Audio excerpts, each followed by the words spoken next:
I was lying in bed recovering from surgery when my mother-in-law stormed in. "You've been lazing around long enough. My son needs hot meals, not excuses."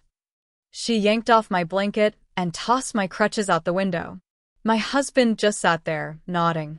"You knew what marrying into this family meant," he said. I didn't argue.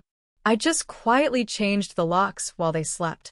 This morning, they were screaming in the driveway. I'm 38, been married to my husband, Mike, for 5 years. We live in a 2-bedroom house just outside Dayton, Ohio. Nothing fancy, but we've made it work. Or, at least I thought we had. 3 weeks ago, I had knee surgery. Slipped on our icy front steps taking groceries in alone while Mike was at work. Tore my ACL and needed a full reconstruction. It was rough. The doctor told me I'd be off my feet for a while and would need rest, pain meds, and physical therapy. I figured, fine, I've been working full-time and running this house nonstop for years. 1 month of slowing down wasn't the end of the world. Apparently, to Mike's family it was. From the start, his mother never liked me. Sandra. She's one of those women who believes no one is ever good enough for her son.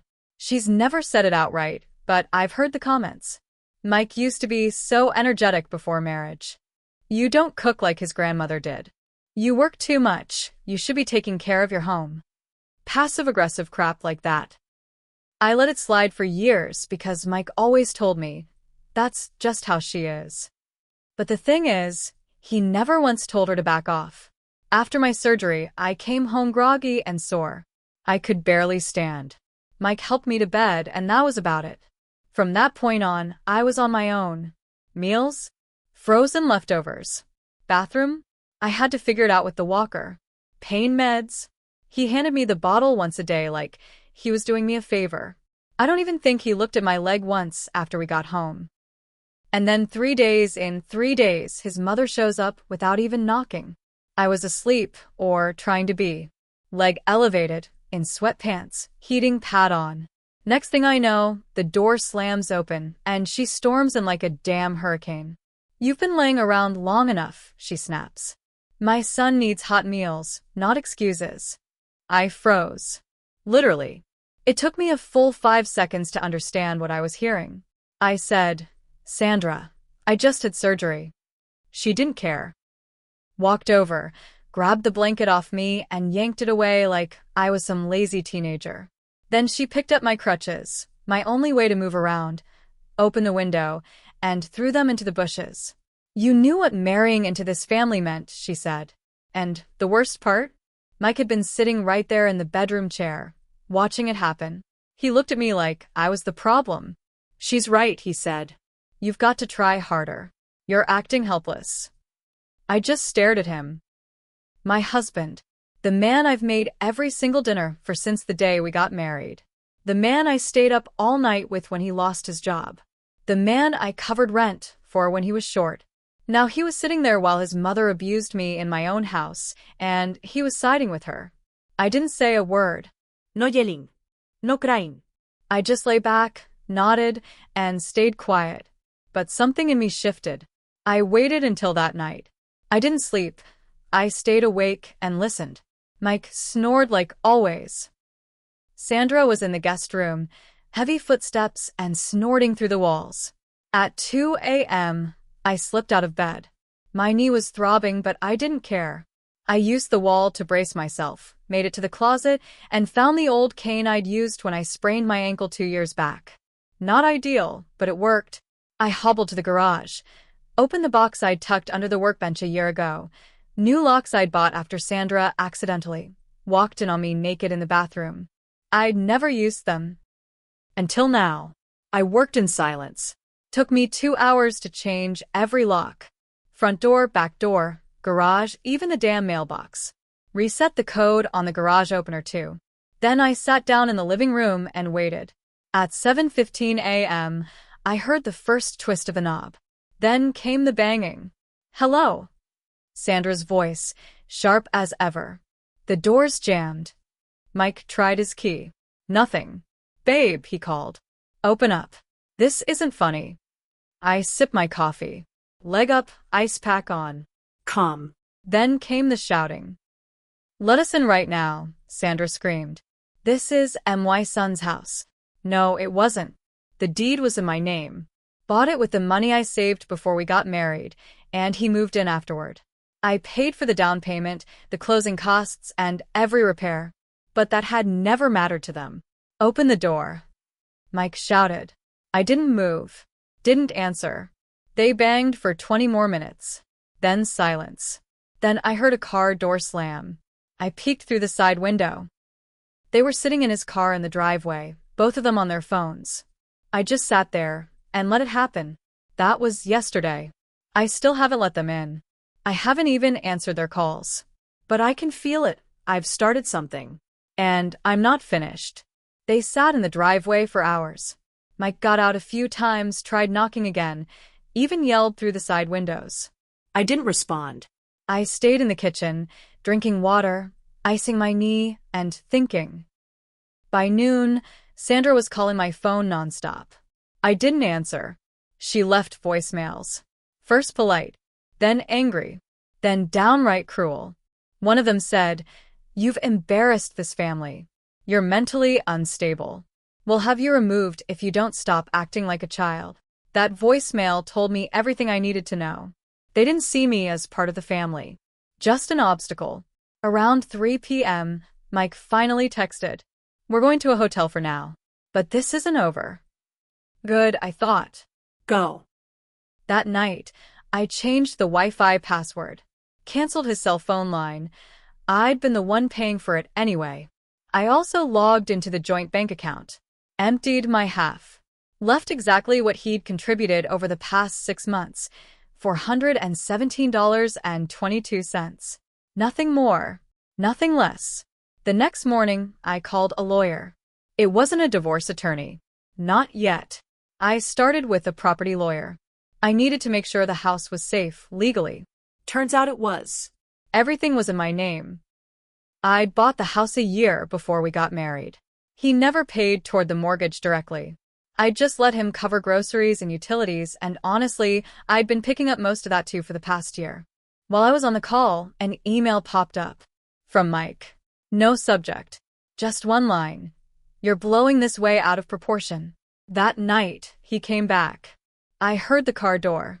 I was in the bedroom, leg up, watching the driveway on my phone through the Ring camera. He tried the front door again, then the back. Then he banged on the glass. "Can we talk like adults?" he shouted. I didn't answer.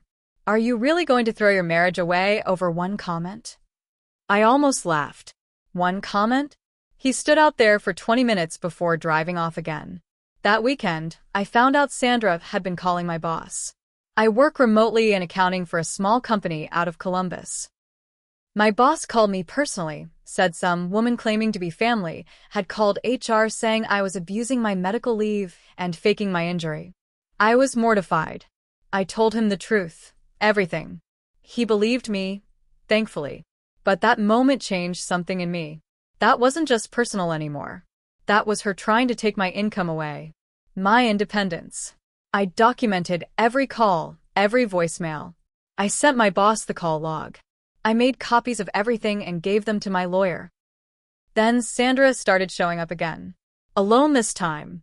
She'd park in front of the house and just sit there. For hours. Once, I saw her walking around the backyard. I called the police. They gave her a warning for trespassing. The look on her face when the officer told her to leave? Like she couldn't believe someone would dare stand up to her. Mike, meanwhile, kept texting. Kept trying to wear me down. "You're being cold. I'm your husband. We had a life." Yeah, we did. One where I cooked, cleaned, worked full-time, and kept quiet. One where his mother ruled my home, and my body didn't even belong to me for a week after surgery. I finally responded. "You let her throw away my crutches while I was still bleeding. We don't have a life anymore." No reply after that. 2 days later, I got served. Mike was trying to petition for access to the home, claiming I locked him out illegally. Said he was temporarily displaced and needed to collect his belongings. My lawyer handled it. We sent back proof of ownership, proof of financial contribution, and photos of my injuries. A judge ruled he could pick up personal items, but only under supervision. One time only. No overnights. I scheduled the pickup for a Tuesday morning. I had a friend come over and sit with me. Mike showed up with Sandra. She wasn't even allowed inside. He walked through the house like a stranger, grabbed 2 duffel bags, a jacket, and his Xbox. Before he left, he looked at me and said, "You'll regret this." I said, "No, I won't." And I meant it. But I also wasn't done yet. Because the things I'd uncovered since then, what I found on our shared drive, the emails I wasn't supposed to see, the text logs from the phone plan I used to pay for, they showed me this betrayal went deeper than I thought. He wasn't just a mama's boy. He was planning something behind my back for months. After he left with his little bag of clothes and his Xbox, the house felt quiet, peaceful even. But I wasn't at peace. Not yet. Because something had been bothering me.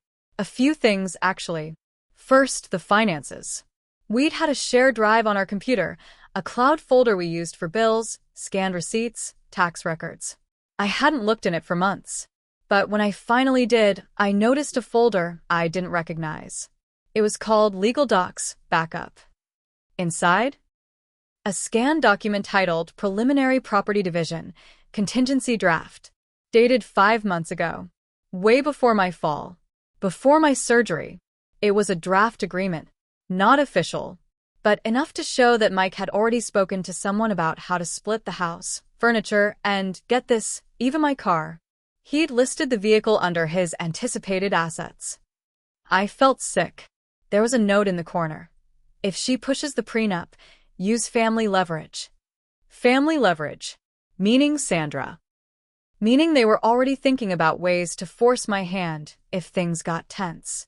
He'd never told me about this. Never said a word. Then I checked the phone records. I'd had the login for our cell plan since I'd been the one paying the bills for years. His number showed repeated late-night calls to a number I didn't recognize, same number every night, usually between 11 p.m. and 1 a.m. I did a reverse lookup. It was registered to a woman named Rachel. Not a coworker, not a cousin, not a name I'd ever heard. So I called it. Blocked my number first. She answered on the 3rd ring. "Hello." I didn't speak. She said, "Mike? Then, are you okay? Did she do something again?" I hung up. That told me everything. I knew what was going on now. He'd been laying the groundwork for months. Talking to a lawyer, talking to her, getting ready to walk away with everything while I was busy working, running errands, and thinking we were still a team. And now, after Sandra's stunt and his betrayal during my recovery, I saw the whole picture. He wasn't just spineless. He was planning to trap me. Emotionally, financially, legally. And he had help. But what neither of them seemed to know was that I keep records. I keep receipts. And I have time now. I called a second attorney. A divorce lawyer this time. A good one. Someone who wasn't afraid of petty threats or family leverage. We filed for divorce that week. Irreconcilable differences? No. We used the phrase constructive abandonment. Because that's what it was. He left the marriage emotionally. He let his mother abuse me in our home. And then he tried to make legal moves behind my back. He was served at his work. In front of his new boss. Sandra called me that night. Left a voicemail with one line. "You've made a powerful enemy." I saved it. Sent it to my lawyer. But the biggest twist came 2 days later. I got an envelope in the mail. No return address. Inside? Photocopies. Screenshots of messages. Between Mike and another woman. Not Rachel. Someone else. Her name was Kendra. The texts were gross. I won't even repeat most of them. But one line stood out. "Once she's out, Mom said I can move back into the house and we'll be free." So that was the plan. Kick me out, move his new girl in, keep the house. With Sandra's blessing. Probably with her help. But whoever sent the envelope didn't include a note. Just proof. It didn't take long to figure out who did it. Rachel. She must have realized he was stringing her along, too. I never reached out. I didn't have to. She wanted me to see the truth, and now I had it. They weren't just plotting against me. They were stacking options. He had more than one woman on the line, a controlling mother in his corner, and a plan to leave me with nothing after 5 years of marriage and financial support. But what he didn't plan for was me not rolling over. I wasn't finished. And when I was done, neither of them would have a home to come back to. The divorce process took 8 months. Mike tried everything to delay it, claimed I was unhinged, said I abandoned the marriage, and even filed a motion to request access to the house again, said he needed his space for his mental health. His lawyer pushed for mediation. Mine shut it down. The screenshots Rachel sent me? My lawyer included them in our discovery packet. Every message, every time stamp. Between those and the property division draft he'd hidden on the shared drive, we had enough to show intent. Not just cheating, planned financial manipulation. The judge didn't like that. When Mike realized he was losing, he got nasty. He told mutual friends I was milking my injury and playing victim.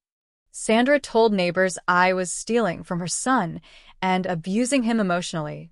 I stayed silent. I let them talk, because I had bigger plans. Sandra still believed she'd get back into the house. I found that out when a neighbor forwarded me screenshots from the neighborhood Facebook group. She had posted looking for a reliable moving company, said she'd be moving back into her son's home by fall. That was the final straw. See, they forgot one thing. I owned the house. Free and clear. Bought it with my money. Maintained it with my money. And I was done letting them treat it like their prize. So I sold it. Quietly. Privately. Through a real estate investor I found through a friend. No sign in the yard. No listing. No warning. The deal closed fast. I took a small hit on the price just to be done. But I didn't care. I had already rented a small condo across town in my name only. It had a working elevator, no stairs, and peace.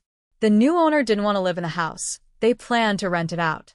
I left them a folder of Sandra's police trespass report and the driveway ring footage, just in case she tried anything. The night before the sale finalized, I packed up what was left, locked the door, and left the keys in an envelope on the counter. 2 days later, I got a call from the realtor. Apparently, Mike and Sandra had shown up with a moving van. Tried to unlock the front door. Didn't work. New keys. They went around back. The new tenant, a young couple with a toddler, was already moving in. Sandra reportedly screamed something about being stolen from. Police were called again. I wasn't there. Didn't have to be. Mike texted me one last time that night. I can't believe you'd stoop this low. I didn't reply. The divorce finalized a month later. I kept all the savings in my name. My car. My retirement. The judge granted a financial penalty against Mike for bad faith actions during proceedings. He had to cover $3,200 of my legal fees. Sandra never called again. But Rachel did. She sent one message. I'm sorry. I didn't know about the others. I should have told you sooner. I told her the truth. You told me when it mattered. She wasn't the enemy. She was a mirror. As for me, I finished my physical therapy. My knees still ache some days, but I walk on my own again. I sleep through the night. The silence in my new place doesn't feel lonely. It feels clean. Looking back, I think the worst pain wasn't the betrayal. It was realizing how long I'd convinced myself that love meant endurance. That silence was noble. That loyalty to people who don't protect you was strength. It wasn't. What I did wasn't cruel. It was survival. And the moment they stood in that driveway, screaming at a stranger through a locked door, wondering how they lost everything they thought was owed to them, that was the moment I finally healed. For good.